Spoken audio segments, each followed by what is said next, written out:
आदाब। सहारा news network में आपका खैर मकदम है। आप देख रहे हैं आलमी सहारा। खबरनामा लेकर हाजिर हूं मैं मुईन शादाब। सबसे पहले एक नज़र सुर्खियों पर।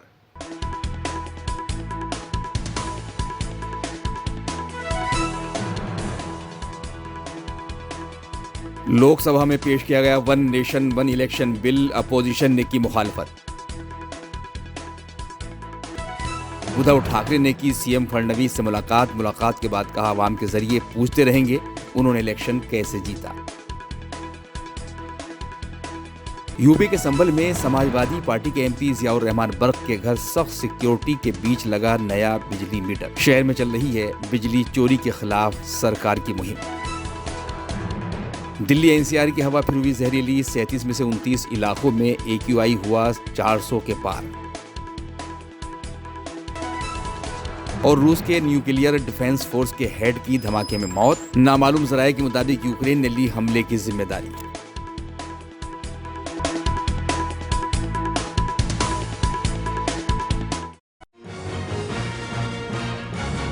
इनमें आप मिलान कर सकते हैं। अगर मरकजी सरकार ने लोकसभा में one nation one election bill पेश कर दिया है। बिल को जिस वक्त लोकसभा में पेश किया गया उस वक्त बीजेपी के 10 से ज्यादा अरकान ऐवान में मौजूद नहीं थे, जबकि पार्टी ने पीर की शाम को ही अपने सभी अरकान को 3 लाइन का व्हिप जारी किया था। दरअसल one nation one election bill पेश होने के दौरान बिल की हिमायत में सिर्फ 269 वोट पड़े, जिसके बाद सरकार पर सवाल उठ रहे हैं। कांग्रेस के एमपी मणिकम टैगोर का कहना है कि सरकार जरूरी अक्सरियत भी नहीं जुटा पा रही है, तो फिर उसे कानून बदलने के लिए 2/3 वोट कैसे मिलेगा। बिल वोटिंग के बाद लोकसभा में पेश किया गया। बिल को बहस के लिए फिलहाल जेपीसी के पास भेजा गया है। अपोजिशन ने एक सुर में एक मुल्क एक इलेक्शन के लिए आइन में तरमीम के बिल की मुखालफत की है। अपोजिशन का मानना है कि आइन के बुनियादी ढांचे को खत्म करने के लिए बिल लाया गया है। Honorable Speaker Sir, with your permission, the Constitution's 129th Amendment Bill 2024, I introduce the bill. Item number 19. Honorable Speaker Sir. एक मिनट मैं पढ़ूंगा। प्रश्न ये कि विधेयक को पुनर्स्थापित करने की अनुमति प्रदान की जाए। जो सदस्य इसके पक्ष में हाँ कहें, जो सदस्य विरोध में ना कहें। मेरे विचार में निर्णय हाँ वालों के पक्ष में, हाँ वालों के पक्ष में मंत्री जो विधेयक को पुनर्स्थापित करें। Honorable Speaker Sir, with your permission, I introduce the Union Territories Law Amendment Bill 2024. I introduce the bill, sir. Thank you. मैं इस संविधान के 129वें संशोधन अधिनियम के विरोध के लिए खड़ा हूं। अध्यक्ष जी, मैं समझ नहीं पा रहा हूं, अभी 2 दिन पहले संविधान को बचाने की, संविधान की गौरवशाली परंपराएं की कस्में खाने में कोई कमी नहीं रखी। 2 ही दिन के अंदर संविधान की जो हमारी मूल भावना है, 2 ही दिन के अंदर संविधान का जो हमारा बेसिक स्ट्रक्चर है, 2 ही दिन के अंदर संविधान का जो हमारा संघीय ढांचा है, उसको खत्म करने के लिए संविधान संशोधन बिल लाए हैं। मैं मनीष तिवारी जी से सहमत हूं और अपनी पार्टी और अपने नेता आदरणीय अखिलेश यादव जी की ओर से कहना चाहता हूं, ये बिल पूरे देश के जो अलग अलग भेष भाषाएं, संस्कृति, क्षेत्र की जो मान्यताएं हैं, जो हमारे संविधान निर्माताओं ने बहुत सोच विचार के मंथन अध्ययन करके ये संघीय ढांचा तैयार किया था, राज्यों का गठन भी किया था, संस्कृति के हिसाब से, क्षेत्र के हिसाब से, भाषा के हिसाब से, परिस्थितियों और समय के हिसाब से। मैं नहीं समझता अध्यक्ष जी, मुझे कहने में कोई संकोच नहीं, उस समय के हमारे संविधान निर्माताओं से विद्वान, बाबा साहब भीमराव अंबेडकर से ज्यादा विद्वान इस सदन में अभी कोई नहीं बैठा। मुझे कहने में संकोच नहीं है।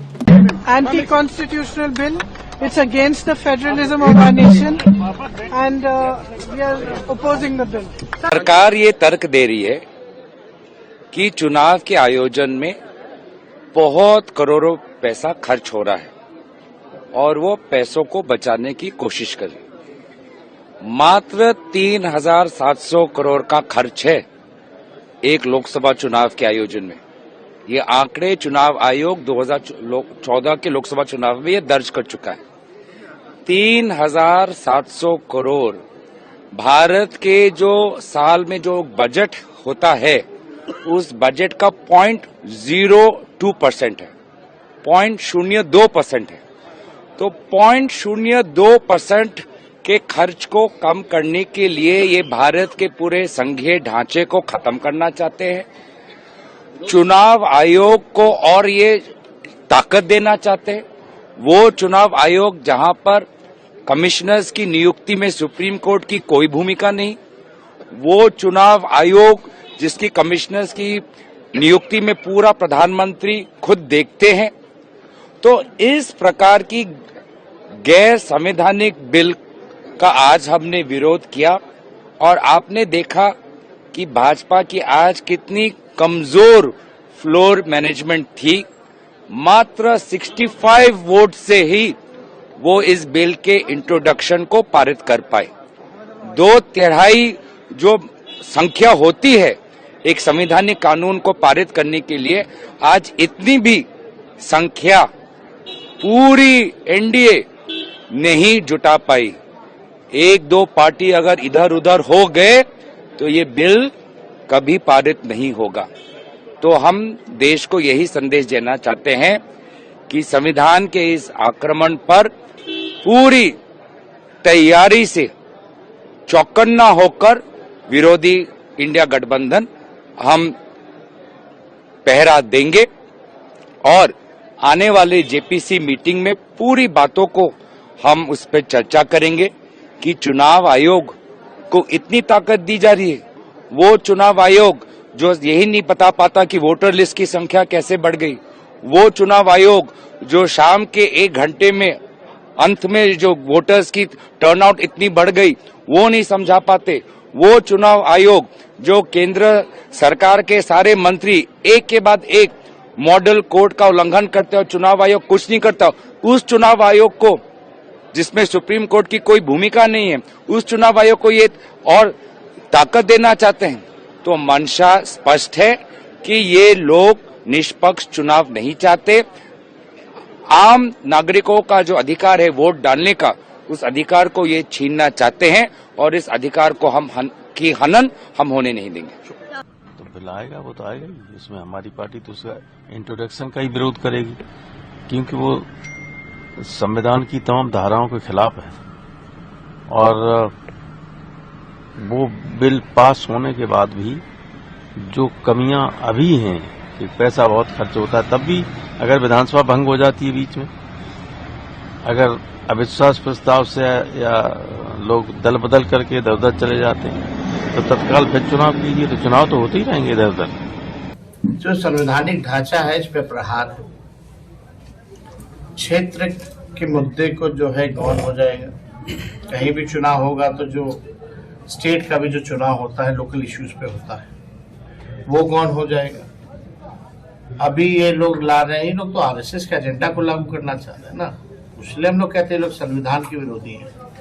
और अभी कह रहे हैं 1 नेशन 1 इलेक्शन, आगे कहेंगे 1 नेशन 1 पार्टी, फिर कहेंगे 1 नेशन 1 लीडर। क्या मतलब है? पता चलेगा बाद में कहेंगे कि अब असेंबली का चुनाव की जरूरत ही नहीं है, नॉमिनेटेड सीएम और गवर्नर दे दो। ये बीजेपी के लोग जो है रियल इश्यूज पे बात नहीं करते। खर्चा बचेगा तो प्रधानमंत्री कितना खर्च करते हैं विज्ञापन, इलेक्शन से ज्यादा तो विज्ञापन में ना खर्च करते हैं भाई। 11 साल में अब तक कितना विज्ञापन पे खर्चा किया, जरा बता दे, हिसाब दे दे भारत सरकार, जरा बताए कितना खर्च हुआ, अगर खर्च ही बचाना है तो। देखिए जो इलेक्शन समय एक बात नहीं करा सकता, 4-5 राज्यों का चुनाव एक साथ नहीं करा सकता, बिहार में एक फेज में चुनाव नहीं करा सकता, उससे क्या उम्मीद की जा सकती है कि वो 1 नेशन 1 इलेक्शन कराएगा? तो चुनाव आप लोग भी जानते हैं कि एक बार नहीं होता है ना, राज्य और दूसरे राज्य का तो होता नहीं है। जब बिहार का समय होता है तो भी अलग अलग फेज क्यों, एक फेज क्यों नहीं? ये तो सवाल बनता है। 17 जनवरी 2024 को कांग्रेस अध्यक्ष मल्लिकार्जुन खड़गे जी ने रामनाथ कोविंद जी की समिति जो थी, रामनाथ कोविंद जी उसके अध्यक्ष थे, उनको 4 पन्ने का एक खत लिखा कि कांग्रेस पार्टी क्यों, क्या कारण हम इस विधेयक का विरोध कर रहे हैं। हम वन नेशन वन इलेक्शन का विधेयक को संविधान के खिलाफ मांगते हैं। वो संविधान की मूल ढांचा जो है, बेसिक स्ट्रक्चर जो है, उसके खिलाफ है। लोकतंत्र को हटाने के लिए, लोकतंत्र को चुप करने के लिए ये चलाया जा रहा है। ये एक तंत्र का तोप है, एक तंत्र का तोप का एक हथियार है वन नेशन वन इलेक्शन। और मैं कह दूं, ये वन नेशन वन इलेक्शन विधेयक एक बुगल है संविधान बदलने का। और ये संकेत तो दे दिया था प्रधानमंत्री ने लोकसभा में अपने भाषण में, जब उन्होंने कहा था कि पहला संशोधन जो आया था हमारे संविधान का, वो अंतरिम सरकार की थी, पार्लियामेंट की नहीं थी, निर्वाचित, पूरी तरीके से निर्वाचित नहीं हुई थी सरकार। 1947 से 1952 तक 5 साल, जिस कैबिनेट में जवाहरलाल नेहरू, सरदार पटेल, बाबा साहब अम्बेडकर, श्यामा प्रसाद मुखर्जी जैसे बड़े बड़े व्यक्ति कैबिनेट मंत्री थे, उनको उन्होंने नहीं निर्वाचित हुए वाली कैबिनेट कह दिया। और इसका मकसद क्या था? मकसद, जवाहरलाल नेहरू ने इसका जवाब दिया जब संशोधन आया, पहला संशोधन, तब उन्होंने कहा आप इस संशोधन का विरोध कर रहे हो क्योंकि हम अंतरिम सरकार हैं। क्या जब हमने संविधान अपनाया, जब हमने संविधान को अडॉप्ट किया, तब क्या हम पूरे निर्वाचित सरकार थे? हम तो अंतरिम सरकार ही थे ना। 1947 से लेकर 1952 तक पहला चुनाव, आम चुनाव हमारे देश में 1952 में हुआ। और मैं याद दिला दूं बीजेपी वालों को, प्रधानमंत्री को, सभी को, कि जो मदर ऑफ डेमोक्रेसी कहते हैं, भारत के 3000-4000 पुराने इतिहास में पहली बार मत का अधिकार सभी को, महिलाओं को, दलितों को, आदिवासियों को, पिछड़े वर्गों को, अमीर को, गरीब को, सभी को पहली बार 1952 में प्राप्त हुआ। One man one vote, one woman one vote जो कहते हैं, वो कभी हमारे देश के इतिहास में नहीं था, कभी नहीं। दलित, आदिवासी, पिछड़े वर्ग, अमीर, गरीब, सभी को मत का अधिकार मिला 1952 के चुनाव से। तो मेरा ये मानना है कि ये one nation one election bill दरवाजा खोलता है संविधान को बदलने के लिए। ये नया संविधान लाना चाहते हैं, ये इनका दोगलापन दर्शाता है, हिपोक्रेसी दर्शाता है। यहां माथा टेकते हैं, बाबा साहब अम्बेडकर की का नाम तो लेते हैं, पर असली मकसद क्या है?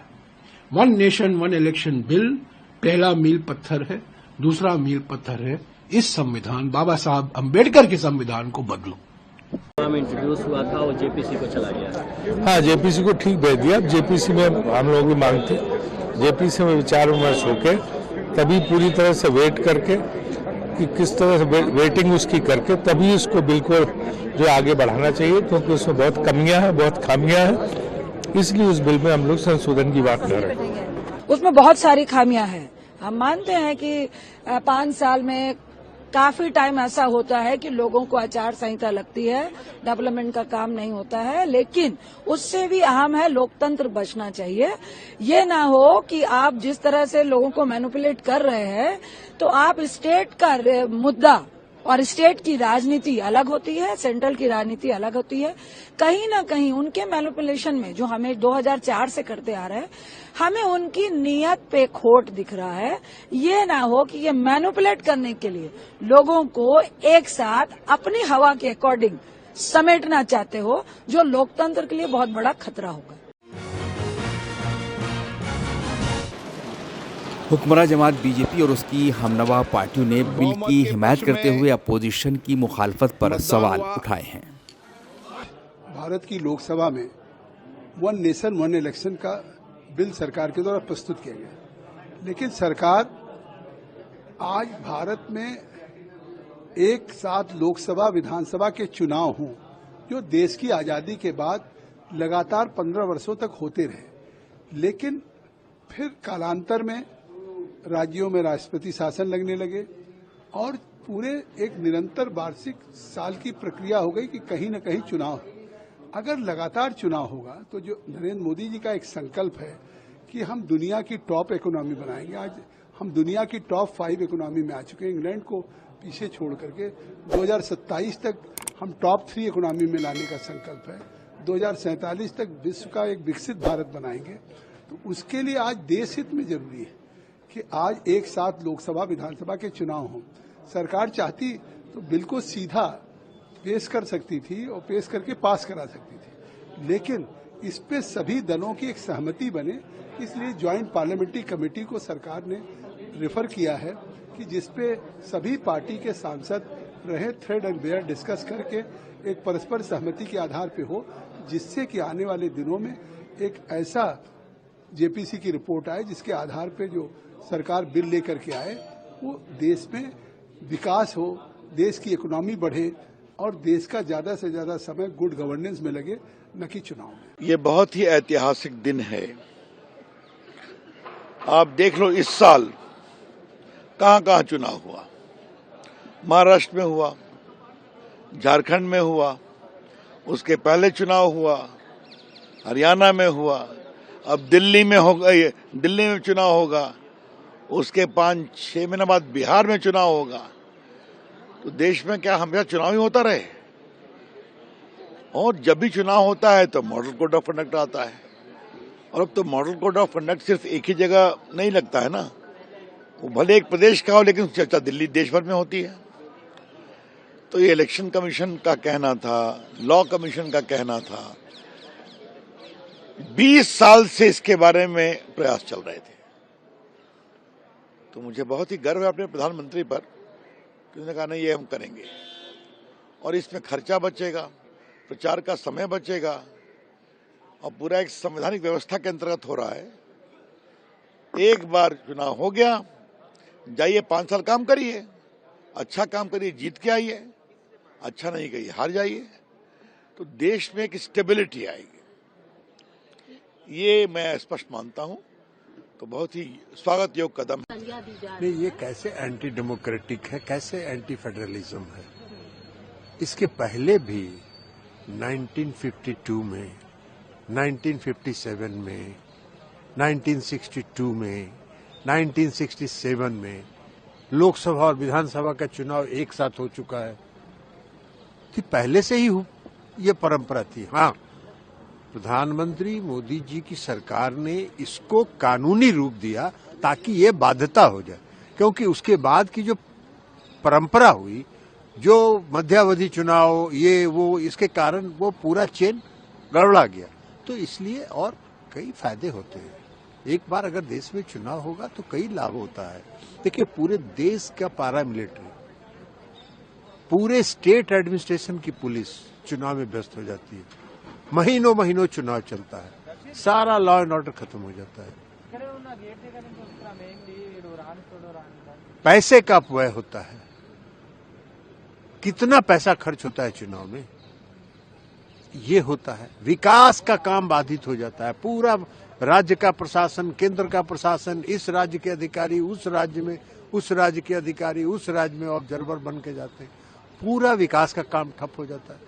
तो इसलिए आदरणीय प्रधानमंत्री नरेंद्र मोदी जी ने इसको कानूनी रूप देने का काम किया, और न ही कहीं से यह संघीय ढांचा जो है इस देश का, उस पर कोई प्रभाव डालता है, और न ही यह संविधान विरोधी है। हाँ, मतलब एक तो जो सत्ताधारी पार्टी को बहुमत इसमें मिला है, और जब मतलब वोटिंग की मांग की तो लोकसभा स्पीकर ने वोटिंग ले लिया है, और उसमें अपोजिशन तो मतलब 198 वोटों मिले हैं, और हमारे पास शायद 268 या 69 तक अपने वोट मिले हैं। अभी जेपीसी के पास ये विषय जाएगा, और जेपीसी इस पर स्टडी करके दोबारा ये बिल पार्लियामेंट में आएगा, तो दोनों सभागृह में आएगा, चर्चा होगी, और उस पर मतलब ये बिल पास हो सकता है। जेपीसी को भेज दी गई है, विपक्ष इसको विरोध भी कर रहा है, विपक्ष विरोध कर रहा है इसका। मुझे लगता है कि विरोध तो उन्होंने किया वो तो, लेकिन बहुमत से मतलब वो अभी जेपीसी के पास गया है। उन्होंने जेपीसी की जाने की सूचना हमारी थी, और विपक्ष दलों का इसका विरोध था, लेकिन उसके बावजूद भी क्लियर मेजोरिटी हमारे साथ ही सत्ताधारी पार्टी के पास है, इसीलिए ये बिल जेपीसी के पास जा रहा है, तो बाद में बिल आएगा तब हमारी कोशिश रहेगी कि भाई 2/3 मेजॉरिटी में मिले और ये बिल पास हो जाए, देश का नुकसान ज्यादा हर इलेक्शन में ना हो, लोगों का टाइम बर्बाद ना हो। ये हमारी पार्टी की भूमिका, हमारी भूमिका है। So how, this is what I want to know and understand कि how this is anti-constitutional, A, and ये फेडरलिज्म के खिलाफ कहाँ है, ये बात कम से कम कोई तो विपक्ष का साथी खड़ा होकर बताए। इतने दिन से सिर्फ ये लोग एक रट्टा मार के हर कोई बोले जा रहे हैं कि संघीय ढांचे के खिलाफ है, संघीय ढांचे के खिलाफ है, संघीय ढांचे के खिलाफ है। कैसे है ये संघीय ढांचे के खिलाफ, ये बताएं तो। कौन से संघीय ढांचे पर प्रहार हो रहा है अगर देश में एक साथ चुनाव हो रहे हैं? आजादी के बाद लगभग 1.5-2 दशक तक एक ही साथ चुनाव होते थे, उस वक्त कौन सा संघीय ढांचे के ऊपर प्रहार कर लिया गया? या अभी भी जिन राज्यों में लोकसभा के साथ चुनाव होते हैं कौन सा संघीय ढांचा इफेक्ट हो रहा है? आप आंध्रा का उदाहरण ले लीजिए। ये लोग जो बोलते हैं क्षेत्रीय दल भी इससे समाप्त हो जाएंगे, आंध्रा में क्या एक क्षेत्रीय दल इस बार जीत कर नहीं आया? टीडीपी ने जितना बड़ा बहुमत हासिल किया, मुझे लगता है वो अपने में एक ऐतिहासिक बहुमत है, जहां पे लोकसभा के साथ विधानसभा के चुनाव करा गए। तो विपक्ष माहिर है झूठ बोलने में, कॉन्स्टिट्यूशन की हत्या हो जाएगी, आरक्षण समाप्त कर दिया जाएगा, सिर्फ झूठा नैरेटिव ये लोग सेट करते हैं। मेरिट्स पे आप बात कीजिए, संघीय ढांचे पर प्रहार है तो कैसे प्रहार है? छोटे दल समाप्त हो जाएंगे कैसे? क्या हम लोग सारे क्षेत्रीय दल इसका समर्थन नहीं कर रहे? जनता दल यूनाइटेड इसका समर्थन कर रही है, टीडीपी इसका समर्थन कर रही है, मेरी पार्टी इसका समर्थन कर रही है, शिवसेना इसका समर्थन कर रही है, तमाम दल तो इसका समर्थन कर रहे हैं। तो किस तरीके से जो अफवाह ये लोग फैलाने का काम करते हैं, सरासर गलत है। जनता को गुमराह आज की तारीख में आप लोग नहीं कर सकते। देखिए, ये एक ऐतिहासिक कदम उठाया गया है और माननीय प्रधानमंत्री जी की ये पहल है और उन्हीं के लीडरशिप में, क्योंकि उन्होंने एक स्ट्रांग नेतृत्व दिया है भारत को, और वो ही उसी का ये कारण है कि एक इतने ऐतिहासिक फैसले उन्होंने अपने टाइम पे लिए हैं। तो ये उनमें से ये एक कदम है उस डायरेक्शन में, और मैं और हम सब इसका स्वागत करते हैं। कांग्रेस पार्टी इसका विरोध कर रही है, जो सांसद हैं रमेश, इन्होंने भी बोला है कि और क्या कर सकते हैं कांग्रेस? ईवीएम हर इलेक्शन पे बोलते हैं कि ईवीएम का दोष है, और तो कुछ बचा ही नहीं, कोई मुद्दा ही नहीं बचा कांग्रेस के लिए। आज के दिन कोई भी डिबेट नहीं करते, कोई किसी प्रकार से उठ के चले जाते हैं बीच में और फिर बाहर खड़े हो जाते हैं संसद के। इस प्रकार से सब लोग देख रहे हैं।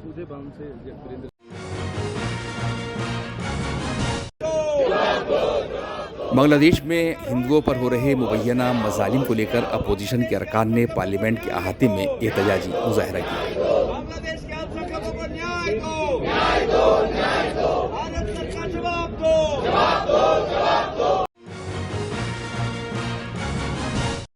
शिवसेना यूबीटी के लीडर उद्धव ठाकरे ने नागपुर में महाराष्ट्र के वजीर आला देवेंद्र फडणवीस से मुलाकात की। उनसे मिलने के बाद उद्धव ठाकरे ने कहा कि वह आवाम के तवस्सुस से उनसे पूछते रहेंगे कि उन्होंने ये इलेक्शन कैसे जीता। शिवसेना यूबीटी के लीडर आदित्य ठाकरे ने कहा कि हम भले ही अपोजिशन में हैं, लेकिन हम आवाम के जरिए चुनकर आए हुए अरकान हैं।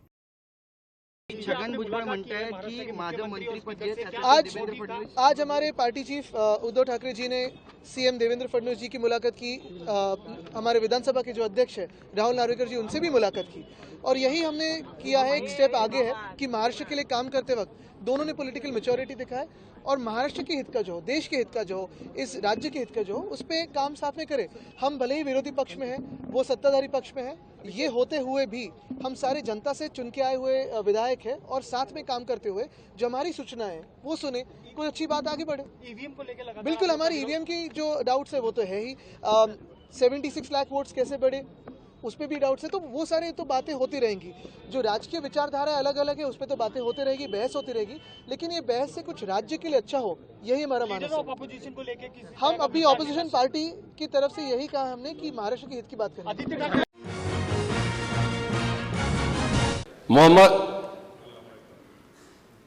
सरकार की अवाम मुखालिफ पॉलिसियों के खिलाफ उत्तर प्रदेश कांग्रेस समेत अपोजिशन ने एहतजाज करने का फैसला किया है।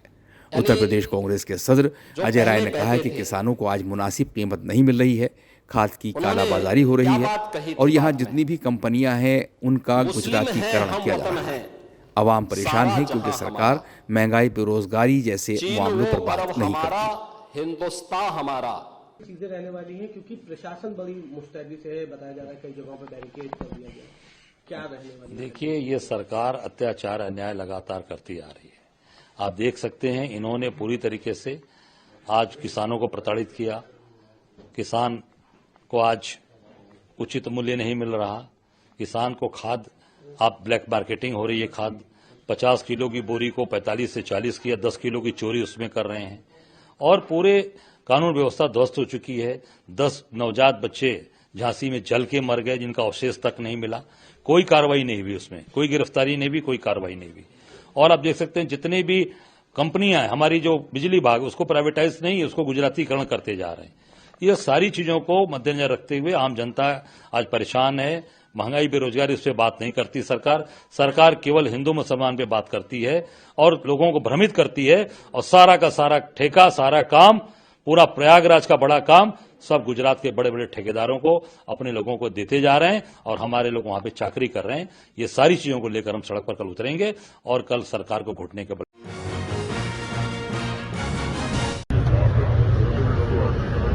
उत्तर प्रदेश के संभल में समाजवादी पार्टी के एमपी जियाउर रहमान बर्क के घर पर बिजली महकमे की टीम भारी पुलिस फोर्स के साथ पहुंची और उनके घर पर बिजली का नया मीटर लगाया गया। एएसपी शीर्ष चंद्र ने एक सवाल के जवाब में बताया कि बिजली मुलाजमीन की सिक्योरिटी के लिए इतनी पुलिस फोर्स तैनात की गई थी। आपको बता दें कि संभल में पुलिस और इंतजामिया बिजली महकमे की टीमों के साथ लगातार बिजली चोरी के खिलाफ मुहिम चला रहा है।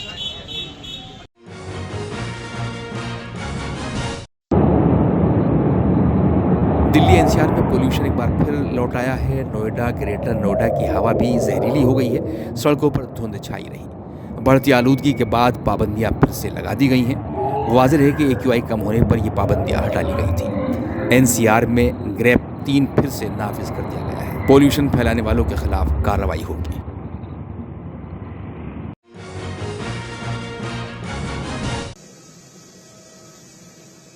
हिंदुस्तान के दौरे पर आए श्रीलंका के वज़ीर ख़ारजा विजिता हेरात ने कहा है कि नई सरकार के तौर पर उन्हें अमेरिका, ब्रिटेन, रूस और चीन के साथ अच्छे रिश्ते रहने की उम्मीद है। उन्होंने बताया कि अगले महीने वो चीन का दौरा करेंगे।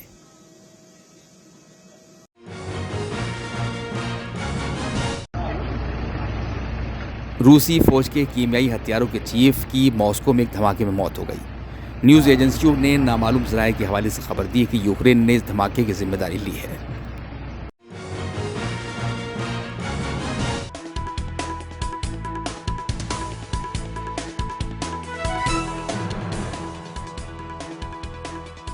लोकसभा में पेश किया गया one nation one election bill, opposition ने की मुखालफत। उद्धव ठाकरे ने की सीएम फडणवीस से मुलाकात के बाद कहा आवाम के जरिए पूछते रहेंगे उन्होंने इलेक्शन कैसे जीता। यूपी के संभल में समाजवादी पार्टी के एमपी जियाउर रहमान बर्क के घर सख्त सिक्योरिटी के बीच लगा नया बिजली मीटर। शहर में चल रही है बिजली चोरी के खिलाफ सरकार की मुहिम। दिल्ली एनसीआर की हवा फिर हुई जहरीली। 37 में से 29 इलाकों में AQI हुआ 400 के पार। और रूस के न्यूक्लियर डिफेंस फोर्स के हेड की धमाके में मौत। नामालूम जराये के मुताबिक यूक्रेन ने ली हमले की जिम्मेदारी।